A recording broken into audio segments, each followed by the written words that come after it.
अस्सलामुअलैकुम। बहुत दिन के बाद मैं वीडियो बना रहा हूँ। आज की वीडियो बहुत ख़ास होने वाली है क्योंकि आपकी फरमाइश पर, बल्कि यूँ कहूँ कि आपके एक सवाल का जवाब मैं देने जा रहा हूँ। एक सवाल ही नहीं, कई सारे सवालात हैं। इस एक वीडियो में मैं आपको बताने जा रहा हूँ। पहले देख लें सवालात क्या-क्या हैं आपके। एक है मुँह पर 12 बजना, या कह सकते हैं चेहरे पर 12 बजना, सीने पे मूंग दलना, आस्तीन का सांप होना, 4 चाँद लगाना। ये सब मैं आपको बताने जा रहा हूँ। एक और है खस कम जहाँ पाक। तो ये सब मैं आपको बताने जा रहा हूँ इस एक वीडियो में। वीडियो थोड़ी लंबी हो सकती है लेकिन बहुत काम की होगी क्योंकि बहुत सारे लोगों के जवाबात इस एक वीडियो में मौजूद हैं। तो चलिए हम वीडियो शुरू करते हैं।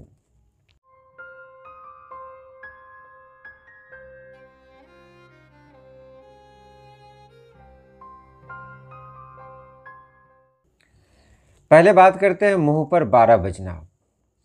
तो मुंह पर 12 बजना क्यों कहा जाता है, इसके पहले मैं आपको एक बहुत काम की बात बता देता हूँ कि घड़ी की इजाद जिस साइंसदान ने की थी उसका नाम था टेन टेन उसका नाम था। तो इसलिए जब घड़ी का इश्तहार आप जहाँ भी देखेंगे तो वहाँ पर 10:10 ही आपको देखने को मिलेगा अक्सर। और दूसरी बात ये कही जाती है कि 10:10 जब आप देखेंगे तो ऐसा लगेगा जैसे इमोजी में कोई मुस्कुरा रहा हो। तो ये तो अलग बात है। अब चेहरे पर 12 कैसे बज जाते हैं, तो घड़ी के उन कांटों को देखेंगे। 12 बजे का जब वक्त होता है तो दोनों कांटा, यानी घंटे का जो कांटा होता है वो और मिनट का कांटा होता है वो, दोनों एक ही जगह आकर खड़ा हो जाता है, यानी बिल्कुल सीधा खड़ा हो जाता है।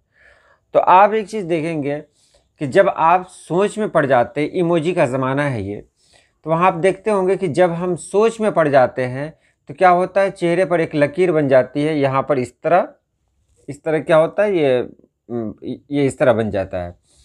तो वहाँ पर कहा जाता है चेहरे पर 12 बजना, यानी चेहरा ऐसा हो जाता है जिस तरह घड़ी को देखेंगे तो घड़ी 12 बजने में जिस तरह घड़ी दिखाई देगी, जब 12 बजेगा उस वक्त घड़ी को देखेंगे तो जो रूप उसका रहेगा ना, बिल्कुल एक इंसान का रूप भी उसी तरह का होता है।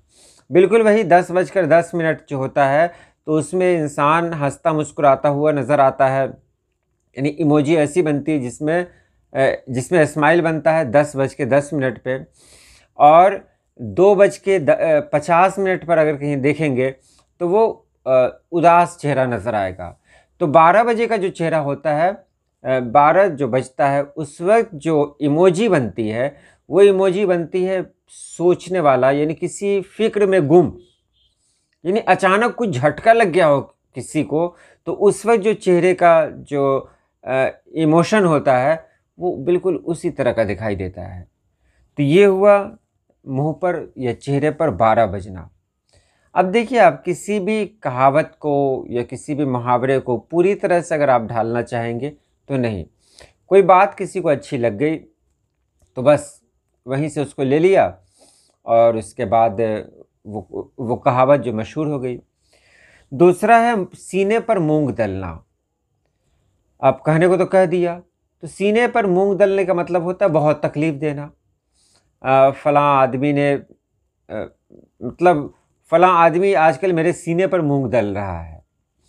तो यहाँ ये कहा जा सकता है, मूंग को आप लोगों ने देखा होगा कितनी छोटी सी चीज़ है, अगर उसको सीने पर रख दिया जाए और उस पर मूसल, कहते हैं ना ओखली मूसल, मूसल चलाएंगे तो मतलब पूरा का पूरा जो फोकस होगा ना वो ओखली मतलब वो मूंग पे नहीं होगा, इंसान के सीने पर होगा।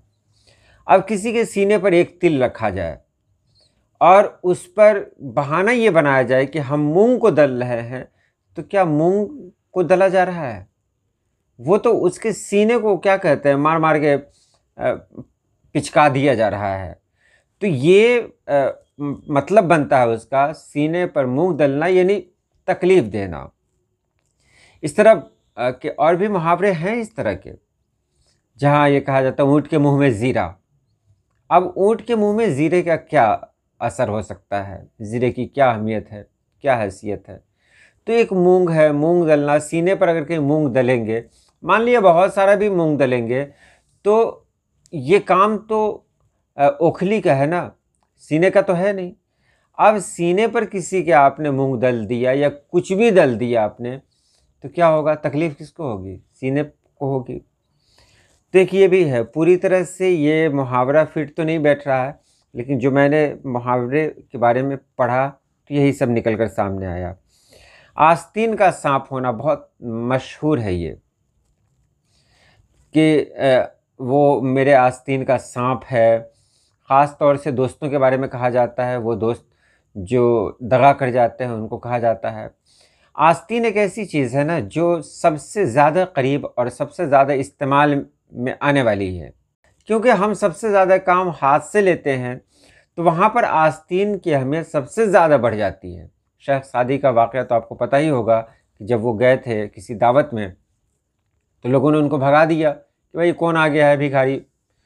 फिर इन्होंने क्या किया, कहीं से इन्होंने एक लिबास ख़रीदा नहीं, किराए पर लिया, और अच्छा लिबास पहन के जब वो गए तो वहाँ बड़ी इज़्ज़त हुई। तो जब खाने के लिए बैठाया गया तो इन्होंने क्या किया कि प्लेट में इन्होंने अपनी आस्तीन को डुबोया और कहा तू खा तू खा। लोगों को ये माजरा समझ में नहीं आया, तो पूछा गया कि आखिर ऐसा क्यों कर रहे हैं। तब उन्होंने कहा कि यहाँ कद्र इंसानों की नहीं होती है, यहाँ कद्र जो है लिबास की है। तो लिबास हमारे लिए ज़रूरी है, हमारी पहचान भी है, और लिबास में जो सबसे ज़्यादा इस्तेमाल होने वाली जो चीज़ है वो क्या है, ये मतलब वो जो है आस्तीन है। आस्तीन का मतलब होता है जो बहुत ज़्यादा करीब हो, बहुत ज़्यादा करीब हो। अब देखिए, आस्तीन ही है एक ऐसी चीज़, आस्तीन ही है जो मेरे कान तक भी पहुंच सकती है, मेरी नाक तक भी, मुंह तक भी, सर तक, मतलब मेरे हाथों तक, हर जगह पहुंच सकती है। तो यहाँ पर कहा गया कि इस आस्तीन में अगर कोई सांप रहेगा, मतलब क्या है कि जहाँ जहाँ मेरी पहुँच थी वहाँ वहाँ उसकी पहुँच थी। अब आस्तीन में सांप था, तो मैंने तो नहीं समझा कि ये मुझे पता नहीं था कि यहाँ कोई सांप है, मुझे पता नहीं था। लेकिन क्या हुआ कि वो आस्तीन का सांप निकला।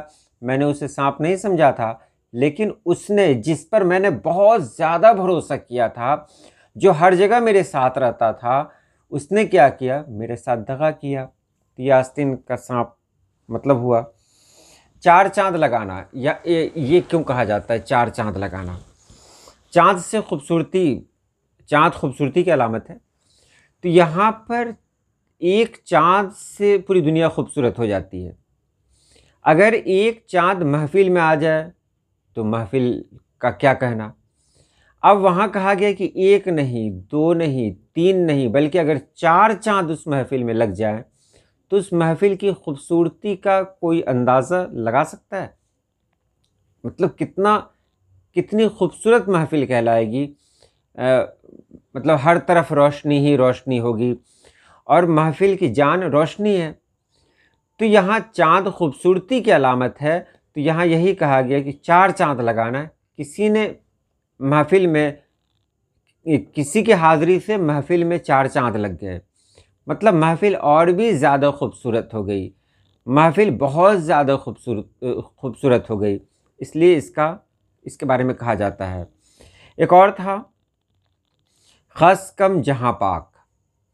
खस किसको कहते हैं? खस कहते हैं, ये कचरा को कहते हैं, घास फूस को कहते हैं, घास फूस को कहते हैं खस। अब जहाँ को यहाँ दुनिया मत समझिए, जहाँ का मतलब है कोई ख़ास जगह।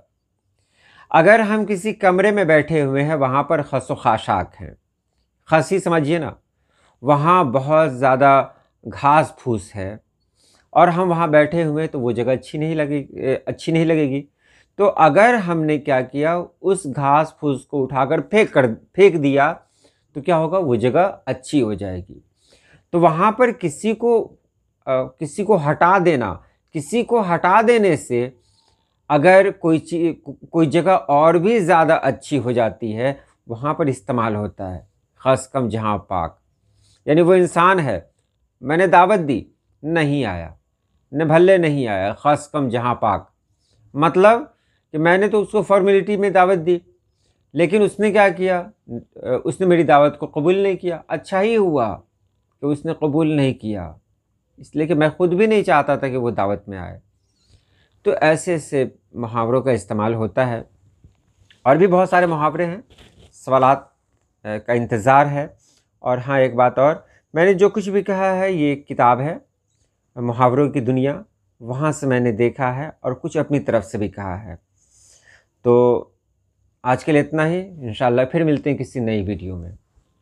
अल्लाह पाक आप सभी लोगों को खुश रखे, आबाद रखे। अल्लाह हाफ़िज़।